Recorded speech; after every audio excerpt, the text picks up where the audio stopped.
My name is Leo Lian. Legal name is Guo Liang. I wanted to introduce myself a little bit as one of the successful EB-5 investors with 3G Fund. I began the EB-5 process January 2017 and officially filed my I-526 petition in March of 2017. My I-526 petition was approved in April 2021, soon after which I applied for the transition of status. So that's the application for the actual green card. My I-485 case was approved mid-2022, sometime late June, early July of 2022. And I received my conditional green card that same month, so July 2022, after 21 months. So 3 months before 2 years of the conditional green card, I applied for the I-829. So that was April 2024. I applied to remove the conditional status of my green card.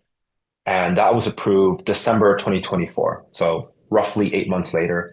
And I got my unconditional 10-year green card just before mid-December 2024. And I am now slated for the first repayment of my investment from 3G in April of 2025, about 3 months after the receival of my permanent green card. I am a Taiwanese citizen and I was born and raised in Thailand, which was my country of birth and the country written on my application and green card. So I also want to spend a little bit of time kind of sharing why I invest with 3G, what projects I invested in, and what led me to make this decision. Really quickly, before I talk about 3G specifically, I think it's important to share why I wanted to apply through EB-5. In 2017, I was still a college student. I was based in New York. Even then, I had already started to see the changes in the H-1B process and the PERM programs.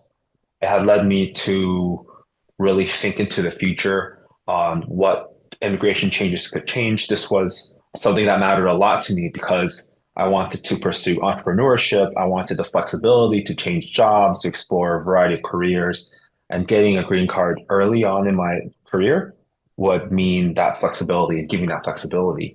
It would also mean me not being tied specifically to an employer through the PERM process and through my application being tied to my company.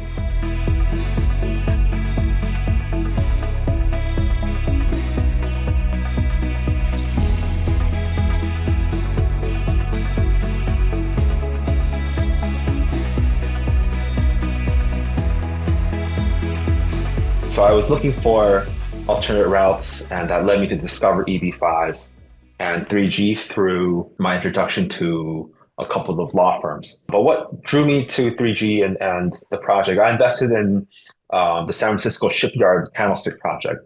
So this was South San Francisco, an investment that was building a lot of different things, including but not limited to homes, shopping malls, art center, and parks.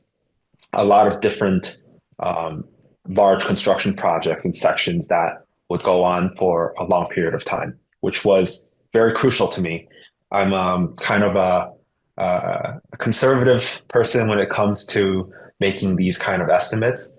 So I wanted to make an investment in a project that I could see a future that was beyond a decade, even 2 decades, a 20-year investment on just to know that the project was something that would keep going, that would sustain, that my investment would be well secured, which I believe 3G would, not only due to the expanse of the project, but also with my own familiarity of the San Francisco area. It has a huge thriving tech hub.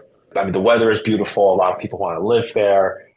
So the type of investment into the infrastructure of the building for homes, for offices, for parks, and just other infrastructure like that gave me confidence that this would be a very safe investment to put my money in for EB-5.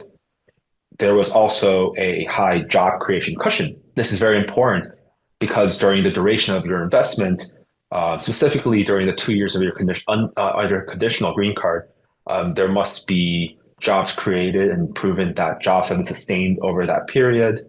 The expansive project means that I believe that there will be a huge cushion of jobs. And 3G kept a 50 to 80% cushion, I believe, maybe even higher through the investment time. So that was something that put my mind at ease, knowing that the government restrictions, the government requirements would be met comfortably. The capital coming from EB-5 was also a large amount, but not the only investment source. That also gave credence to the fact that other investors also found comfort with investing in 3G, but also that they had other loans and other sources of funds that they could fall back on and weren't solely relying on EB-5.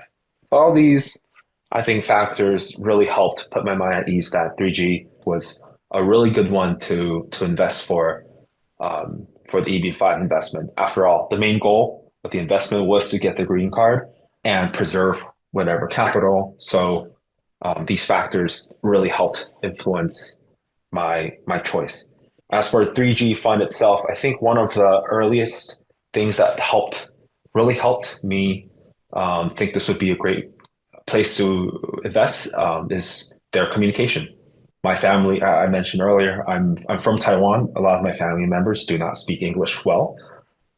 And during early calls, they were very helpful in finding translators to speak in Mandarin to my family, explain the project and explain the process. They have a history of helping many Chinese citizens go through this process. So it was extremely helpful to not have the language barrier. It is often making such an investment can be very scary, and that was something that helped. The legal team that represented me they also communicated very well with them and kept me in the loop for all important documents, all important translations of documents as well.